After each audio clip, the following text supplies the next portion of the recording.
Hello friends, welcome back. আজকে কচি পাঠার মাংসের ঝোল, মানে খাসির মাংস, ব্যাস পাঠাটা বললাম।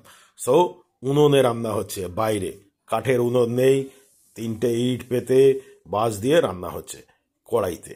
হ্যাঁ, খাসির মাংস ন্যাচারালি আমরা কিসে রান্না করি? প্রেশার কুকারে। এখানে একদম সিম্পলভাবে রান্না হচ্ছে।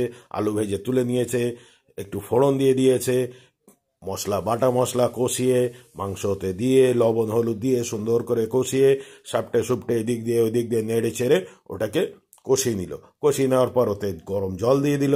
গরম জল দেওয়ার পর ওটা ঢাকা দিয়ে রেখে দিল। ফ্রেন্ডস, কালারটা কিন্তু দারুণ আসছে এবং দুর্দান্ত টেস্ট হয়েছিল। হ্যাঁ, এটা একটা জিনিস দিয়ে রান্না হয়েছে, এর মধ্যে আমাদা ইউজ করা হয়েছে, আদার বদলে এটাই আমাদা ইউজ করা হয়েছে।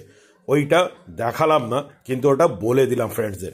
লাস্টে গরম মশলা দিয়ে নামিয়ে নেওয়া হলো। সো আমাদা mutton recipe. Bye bye friends.